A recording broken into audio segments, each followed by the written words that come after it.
Good afternoon. I hope everyone's enjoyed their lunch. All right, 1111 Catering. A couple of things that I neglected when I was up here earlier is I wanted to recognize some more people. First of all, I think there are 5 students who signed up for the conference today, and I'd like to honor those by asking you to stand. Students.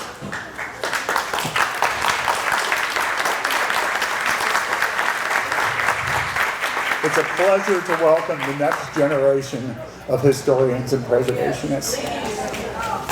I also wanted to recognize some other very important people, the financial supporters of this conference: Christy James, Helen Valley Christ, Bob and Linda Mueller, Mark Barbeau, an anonymous donor in honor of Margaret Brown, Arbra Crush, Cultural Resources, the Smithland Farm, Donna Jean and Doug Harding, Adele Johnson, Lorraine DeSerbo, Marty Abishan, and Dr. Sandra Hoffman. Thank you, thank you.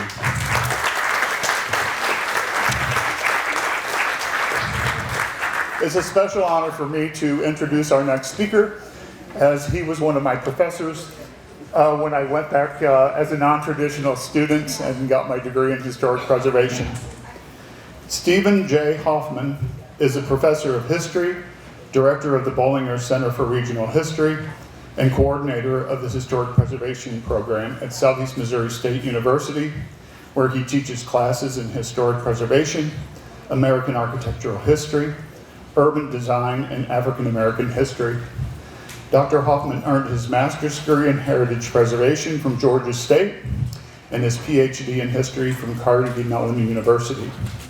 His publications included Race, Class, and Power in the Building of Richmond, 1870 to 1920, several National Register of Historic Places nominations, and articles on Southern urban history. He is a graduate of the National Main Street Center Certification Institute and has given numerous workshops and presentations on historic preservation and Main Street topics. He serves on the board of Old Town Cape, a local Main Street organization, and as executive leadership trustee of the Missouri Main Street Connection. He currently serves as secretary of the National Council for Preservation Education.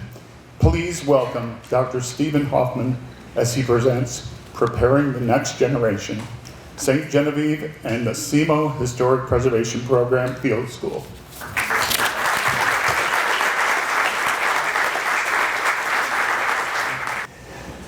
Thank you, Bill. That was very kind.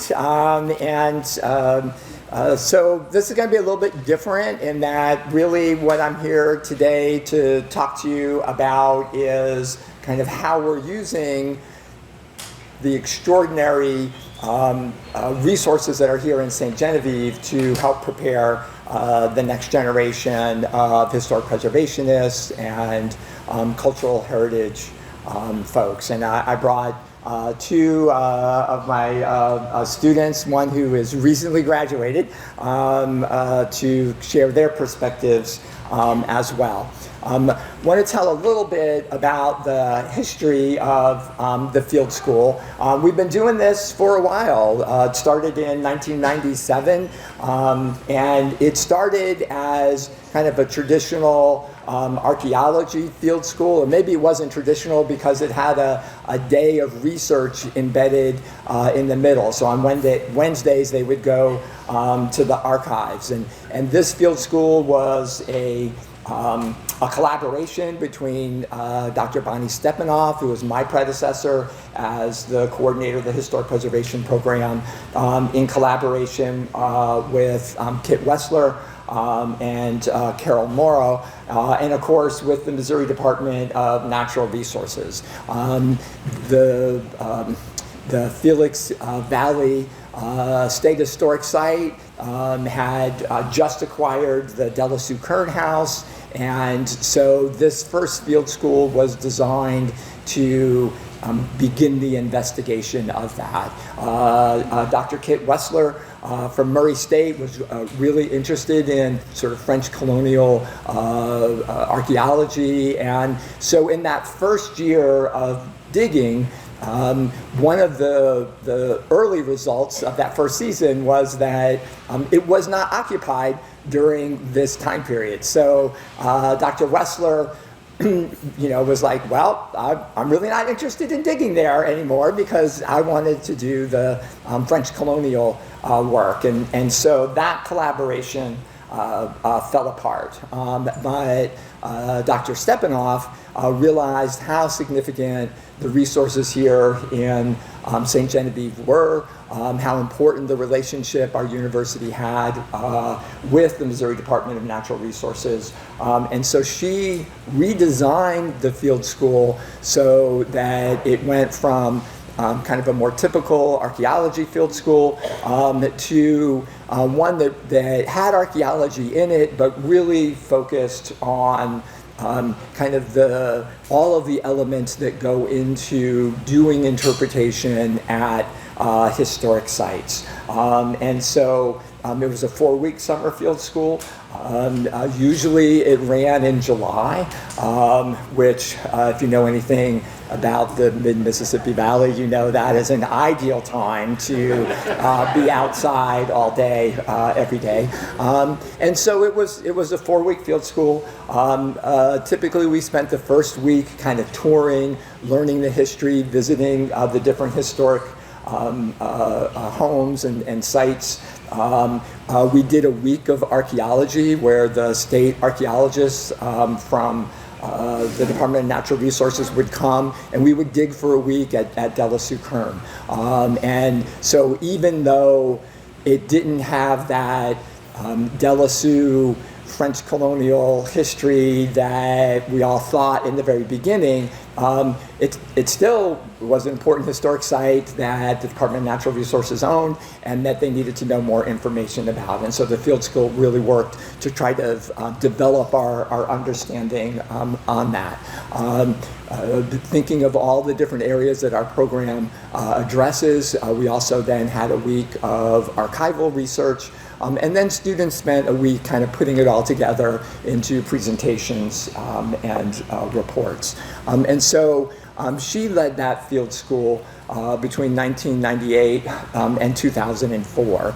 And by the time she got to 2004, many of the questions rather, at De La Sioux Kern had been answered. And so then she was looking for some other things to do. I think there was a year where they worked in the cemetery, and so, but she kept casting about for like what would we do next. And she was also about to retire, and so she stopped doing the field school in 2004 in St. Genevieve. In 2005, she did a field school in St. Joseph. I did a field school.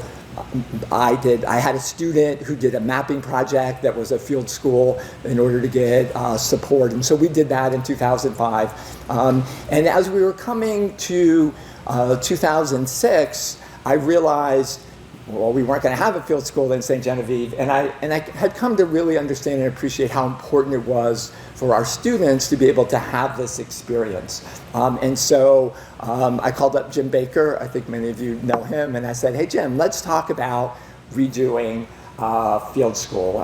And so this is what I get to call the golden years of field school. And I was trying to think of a name. I thought, hey, it's my presentation. I can call it whatever I want. All right? So these are the golden years.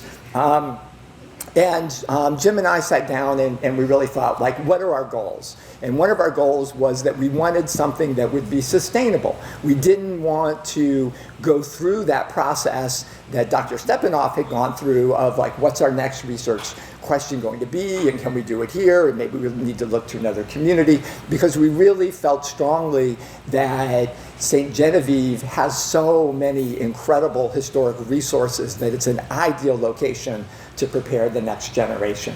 And so we wanted it to be sustainable. And so in order to do that, what we decided to do, rather than try to answer a question, we would focus on interpretation and how interpretation happened here, and we would focus on building documentation, because so much of the interpretation of French colonial history in St. Genevieve focuses on the built environment and on building documentation. We also wanted to make sure it was attractive to students and faculty. And so we came up with a 2-week field school rather than a 4-week field school, and we do it at the end of May, which generally speaking is nicer weather than July. So those were kind of the big changes that we introduced, and we have been running it every summer since 2007. We really focus on trying to look at the big picture and to kind of develop this sense that there's not just interpretation of individual historic sites, but rather there's an interpretive landscape. And you can really see it here in St. Genevieve because there are so many different historic sites to tour. So we spend a lot of time touring, and we tour, of course, Felix Valley, which is where we start, the Amaro House, and Green Tree Tavern, and the Bolduc House, and you name it. And I could go on. I know some of you got to tour yesterday some sites, and so we certainly do a lot of that. We also try to have this sense of not only is there an interpretive landscape where different resources are telling different parts of the story, right? That it's the same story of of culture and cultural change and adaptation here in St. Genevieve over time, and so we have all these different historic sites that contribute their piece, but there's also just a remarkable cultural landscape as well, from the Le Grand Champ, and so being able to stand on those porches of Amaro or Biquet-Ribaud and look out at that big common field and kind of understand more about what life was like in colonial French St. Genevieve. But we also go to the cemetery, and there you get to see cultural change over time, and the inscriptions, and some are in French, and some are in German, and some are in English, and really just using the resources that are here for students to understand that maybe in their future they're going to be responsible for some little chunk that they're going to interpret, but that little chunk is a window into this larger cultural understanding, and that because St. Genevieve is so rich, it's really just a wonderful place to do that.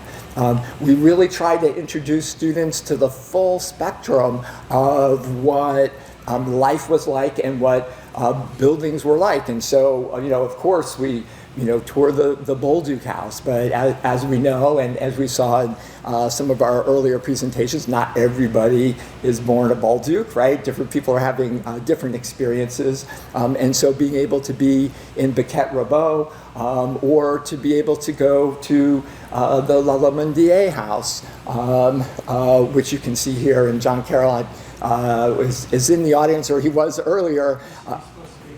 Okay, but he graciously invites us every year, and if you're not familiar with that resource, it's probably the kind of thing most people lived in, right? And so if you only go to the Bolduc House, that's awesome and that's amazing. You should definitely do it, and you learn so much there. But you're not getting the full spectrum of the socioeconomic reality that many people lived. And so being able to go to the Lallemondier House, be able to climb up that ladder into the attic that I don't know, I'm going to say hundreds of, but certainly, over the course of over 100 years, people have done that, and you can feel it and touch it and be there. So we think exposing students to this full range is really helpful to them understanding kind of a broad context.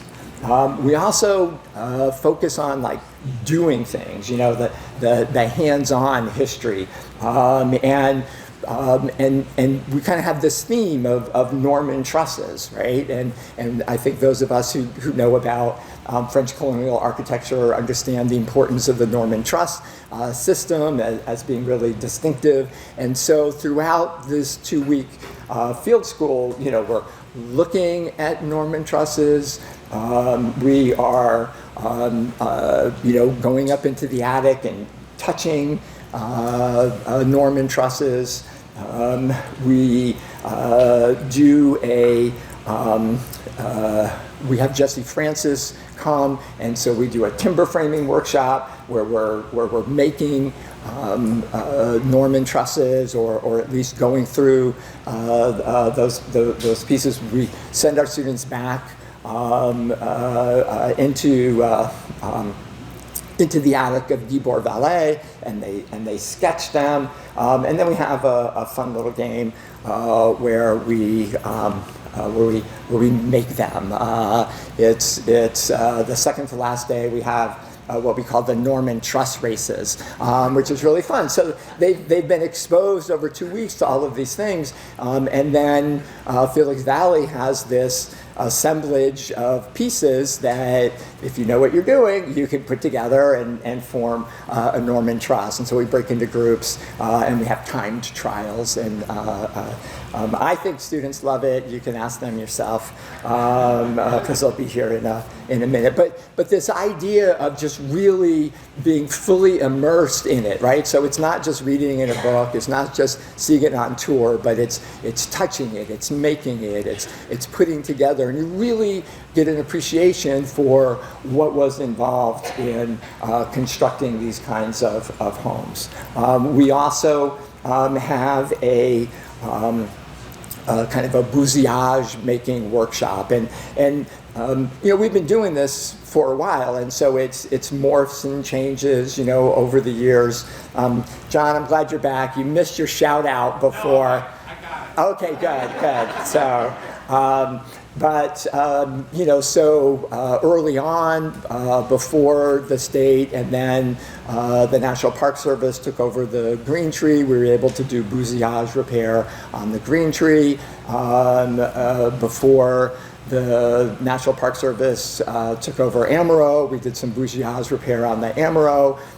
And when those resources were no longer available to us, we kind of came up with a way to kind of go through that. And so we have this little pretend wall that we walk students through that process of making bousillage, working, peritage with the stones, and really just kind of having this sense of, what it took to construct these buildings. We've always had a little bit of a focus on archaeology, that history of starting as an archaeology field school and then having a week of archaeology, that we tried to figure out how could we maintain some of this in the 2-week version of the field school. And so for a long time we had 1 day of archaeology, and so it wasn't enough to really get a lot done, but it exposed students to the techniques that were involved.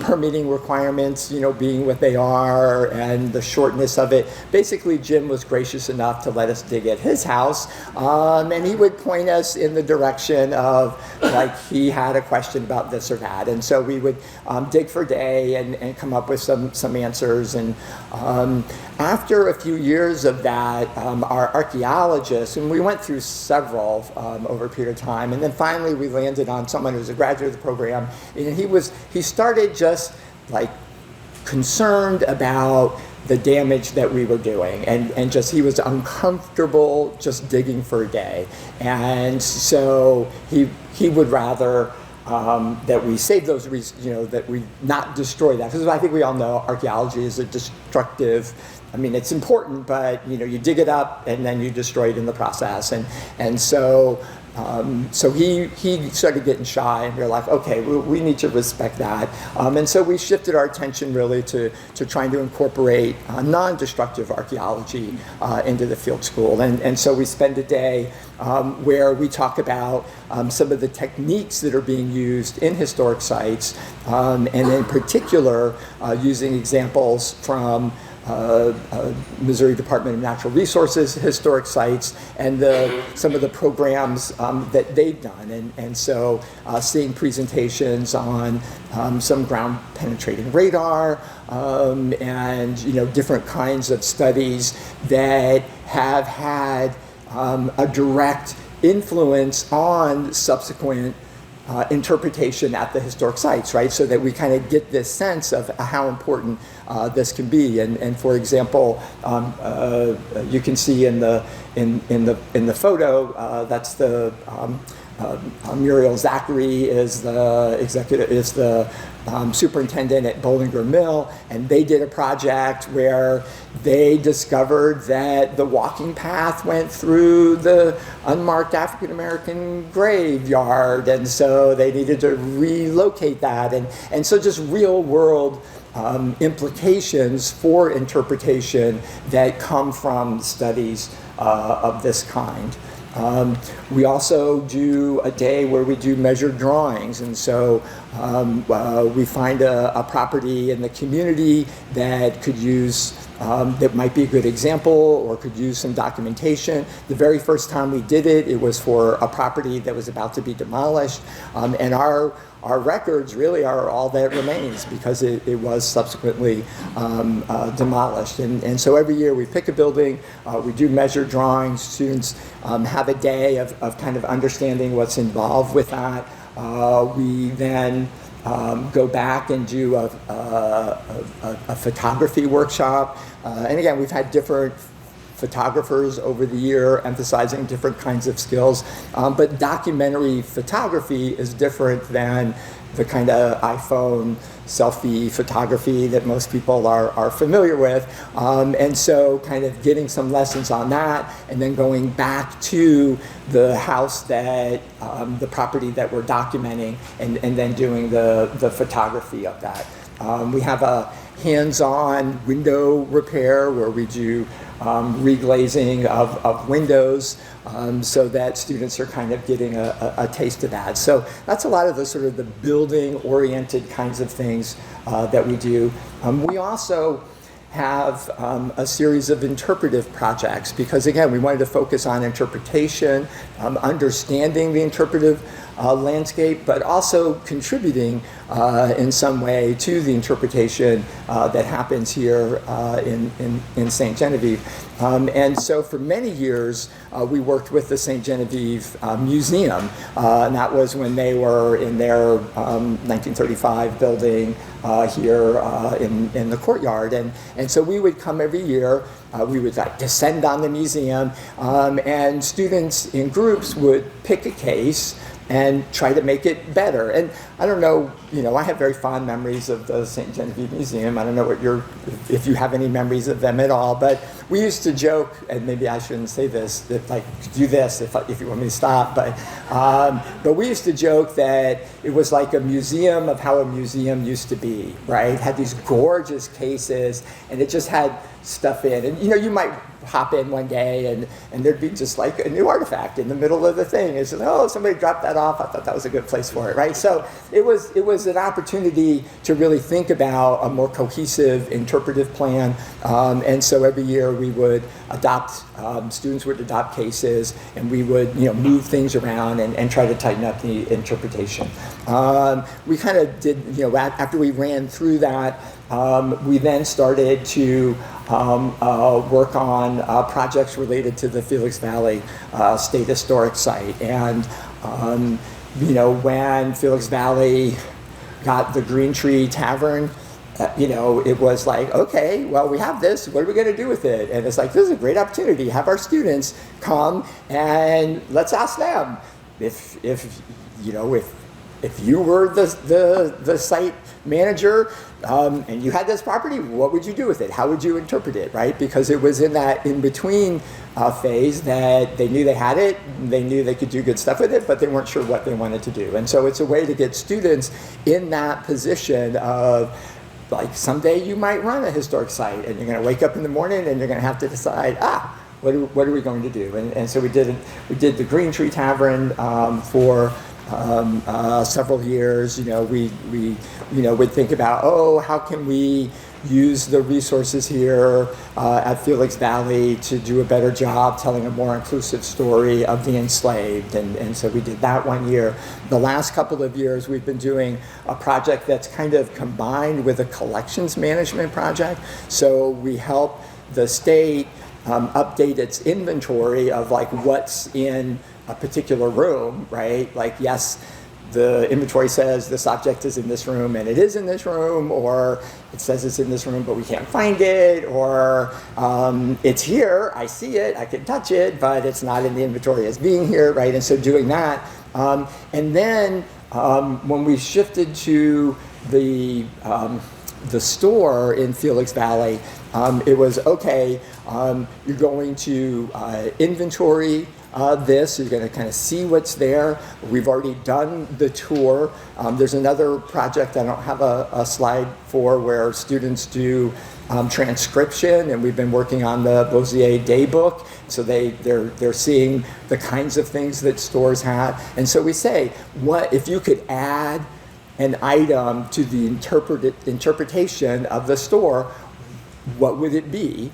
And then, as the final project, give a tour in your small group of the store using your new item, that doesn't exist. So again, trying to give them experience with thinking about how to think about improving interpretation, right? And that it's not, Felix Valley has been fabulous and has been around for a long time, as many of the other historic sites are, but it's not like a one and done. Oh, we figured it out, we're done, we got the interpretation. It's, constantly updating and thinking about where people are today and how can we make this, that's not my timer, is it? No. I'm like, oh no, I thought I was doing good on time.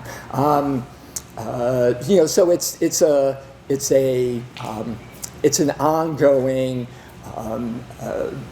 effort to continue to connect what it is that we have with the visitors that we have out there, and really the best way to do that is to just allow students to work in an authentic environment with really rich historic resources, and to work with the challenges that professionals have. One of the things that we also know about historic sites is that there are great opportunities to have sort of heritage education programming, right? So it's not just the interpretive focus and giving tours, but you can also do fun activities for kids that are related in some way to the historic site, or at least to the broader culture.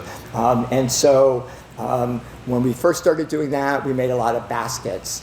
I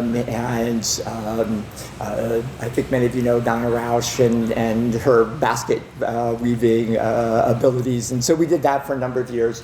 And then in the last several, we've been doing paper marbling with John Bielik, and if you haven't had a chance to go to one of his workshops, it is phenomenal, and it's a lot of fun. It's really it's magical. I think the students really like it, but it reinforces this idea that you have to think of ways to pull people in, right? And it can be fun stuff like paper marbling.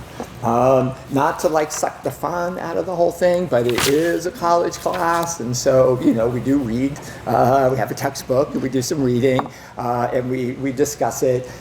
We use the Invitation to Vernacular Architecture as our common text, and it's helpful in that it gives some guidance on some of the activities that we do. So it's good support for that, but it also, I think, has a really nice a perspective on vernacular architecture that makes it easy to have discussion with people regardless of what level they are, because people have taken field school as their very first preservation class. We've had students, it's their only preservation class, they're just doing a fun summer class, and of course we have people taking it as like the last thing they do before they go out into the world to become a professional. We do separate readings with the graduate students, and usually I buy them a meal, and we do some, focused readings for that.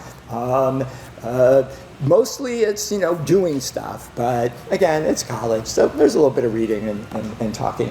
And then we end the year, end the field school rather with a closing picnic. So that last day, they're reporting on their transcriptions, they're doing their interpretive presentations, and then we celebrate with a closing picnic. So that's kind of a brief overview of kind of where we started and how we've changed and what we do over the course of our 2 weeks here in St. Genevieve.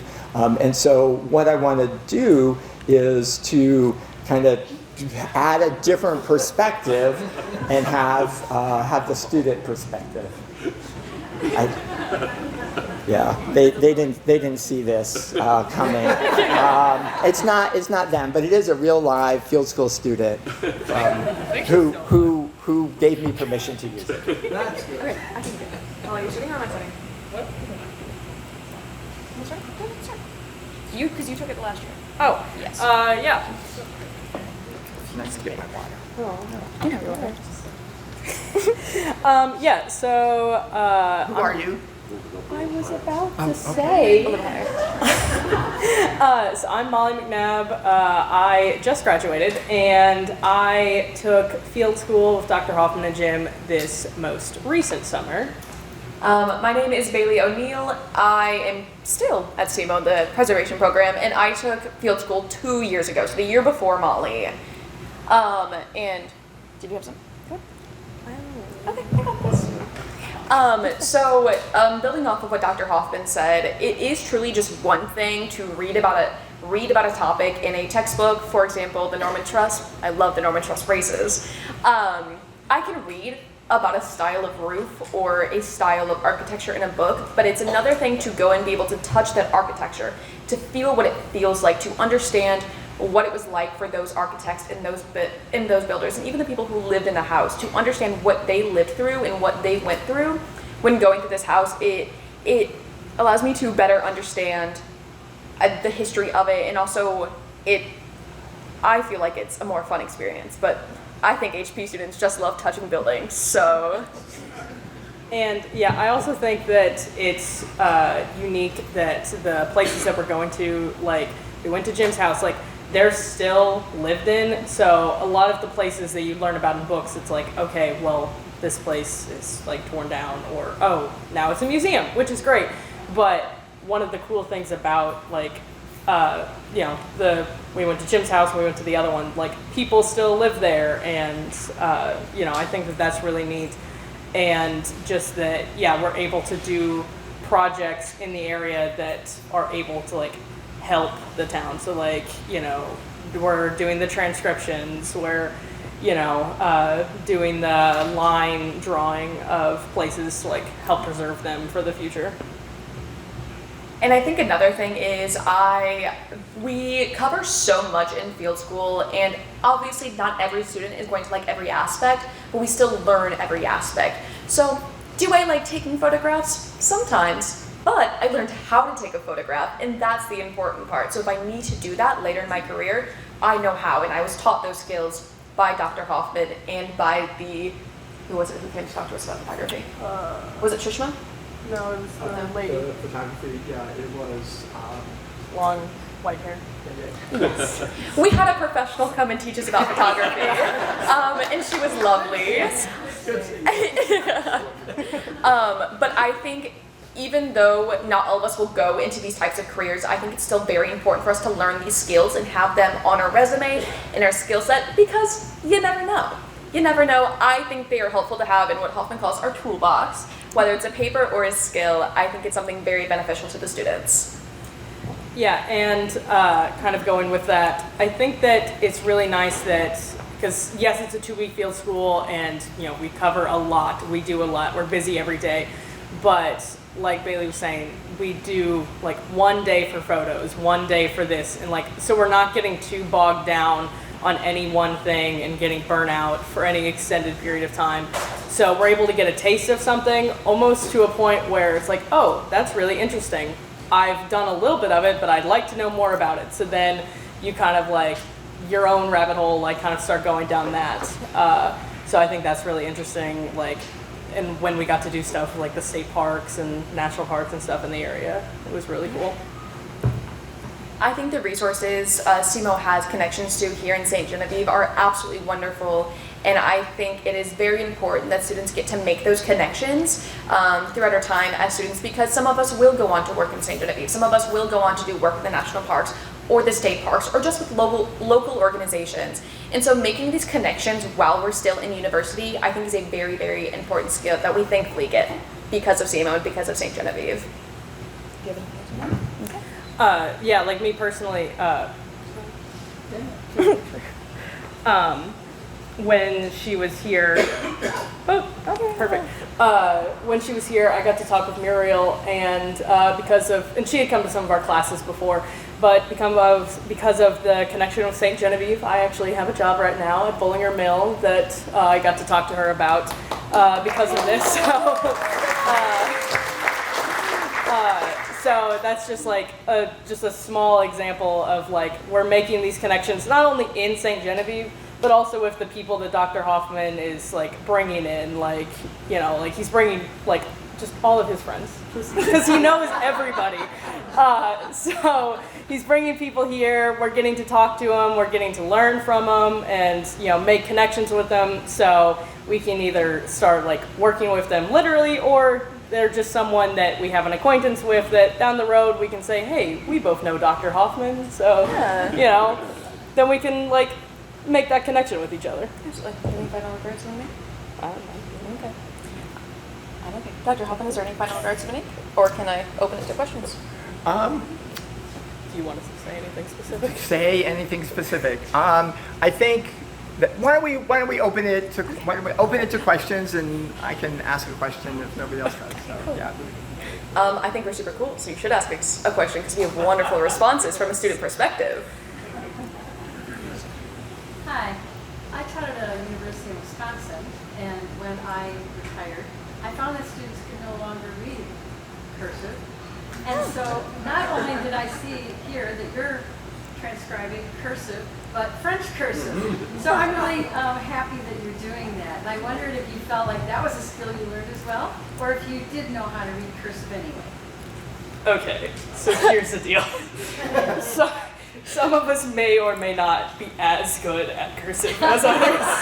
And I will say that Jim was a fantastic help with that, and definitely was able to teach, maybe reteach how to read cursive, but also just learning, seeing the French words and everything. And it definitely was really interesting with the transcriptions, seeing the kind of shorthand that they would use, that they were using words that we weren't, even if it was the English portions, we're not using them like that anymore.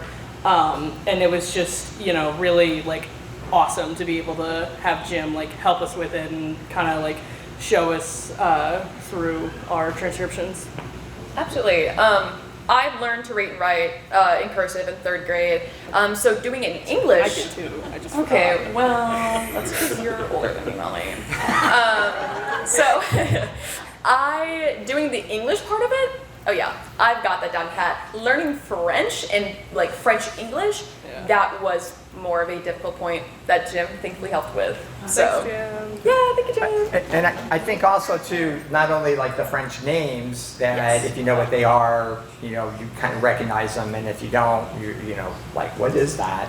But then also things names of different kinds of fabric, or those sorts of things that again, as Molly said, just this word doesn't make any sense to me. And so yeah. Do we have any Other questions? Oh, I think I saw one in the back first, and then, we have multiple. In the back. Are there any resources at St. Genevieve that are not open to you that you wish were? And if so, how can we make that available? I'm not the right one to answer that. So, so we used to, one of the things I didn't talk about is that before the National Park Service came, and I understand, like, and I'm not saying that having them come is a wonderful, wonderful thing, but before they came, the state owned the Creole House, which is now the National Park headquarters. And so students got to stay there, and that like made it really easy because I could house them, and we were here, and it was great bonding. There was more drama, but mostly it was great bonding. And when that went away with the transfer of that property out of state ownership, I now rent a van, and so we drive up every morning in a van. And so if there were a way to find housing, and and it's something that can't probably pay going rate, but can pay something, and that would be a piece I think that is a resource that we had. That we don't have anymore. When we were eating lunch out on the curb, Molly said, the only thing I wish that you would bring back would be the housing piece. I think I noted that in field school as well. Yeah. Oh yeah. Yeah. Is that the Creole House in, which Creole House? Behind Amaro and Paquette Rabeau, there's it used to be a bed and breakfast, and then it came to the state. And it was the Creole House bed and breakfast, so that's I don't know what its name is now, but that's what I call it. So. You said you used to watch Jim's movie at night. Oh yeah, because one of the things that that we were able to do because they were staying there at night would be that we would have some some evening lectures that we would stay for, and I would buy cookies and stuff. And then because we do a Saturday, so we would stay over Friday night. And I don't know if you've seen the wonderful classic Under These Same Stars, but we would show, we would have a viewing of that classic St. Genevieve movie, and have pizza, and it was a lot of fun. And it also was, again, thinking about sort of this broader, more inclusive story that we're trying to tell and be aware of. It also opened up sort of the Native American enslavement story in a way that some of the touring that we did wouldn't necessarily reveal. So again, it was fun in a classically campy way, but also I think played an important interpretive role. So all kinds of things come when you can live in community and do this, as opposed to being a commuter. Yes? In the past, some of the students, they were housed by the foundation, who has this, I can't remember the name of the house. Theo The Schwent. Kern. The Schwein. Schwent. Yeah. And so, but I would think that people would open their doors and house these students, like in St. Louis for the operas, individuals, citizens of St. Louis, they host people, and why couldn't they do that in St. Genevieve? Yeah, it's a, and again, and maybe this is we can have this conversation, offline. But the nice thing about the Creole House was that we were all in one place, and so if there was drama, it was in one place, and so in the early years of the field school, they did house 2 students here, 1 student there, so-and-so wanted her student in by 9, the student wanted to be out till 1, there was more drama with that model than the all-in-one-place model, or the van model. I like the van. Yes? Well, I have an 1850s apartment house that's adapted into a Airbnb. If you guys are interested, you can come with us. Let's connect. Yeah, that'd be awesome. Yes? Besides being a historian, I'm a retired PhD in curriculum and instruction for social studies and history methods. I want to apologize for my colleagues who are taking cursive out of the curriculum for exactly the reasons we're talking about and other reasons. You mentioned being able to have hands-on and build that Norman trust. When children learn before school, they learn using all of their senses. I worked at the Arch. My original degree was in theater speech. When I worked at the Arch as an interpretive ranger, I learned I could bring singing, living history, all kinds of things. And the more of that you can get into your program, and as interpreters wherever you go, the more of that you can get in, the more of the learning will be retained. I think Dr. Hoffman does a fantastic job of hands-on learning within our program, because you're absolutely right, it does help us learn, and I think Dr. Hoffman does a wonderful job at doing so.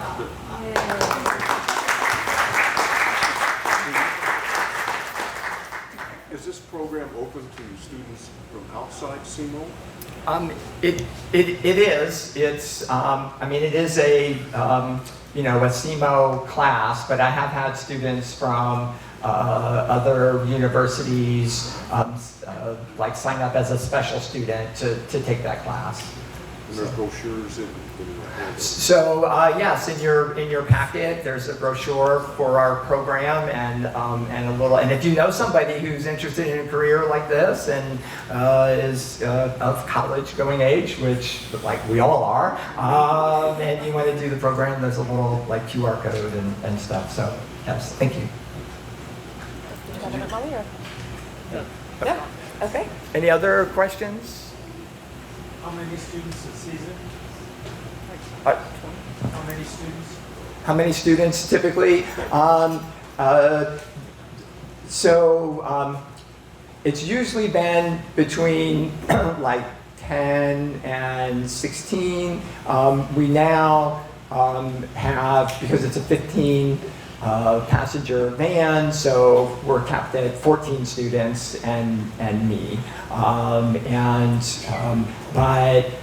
Because, and we really had to keep that cap because I was able to persuade the provost that to raise the, or to lower the floor for it making, right? That it's, you know, anyway, bureaucratic stuff. But typically, you know, I would say we have between 12 and 15 students a year. Last 2 weeks of May. It was nice. Weather was good. Yeah. Anything else?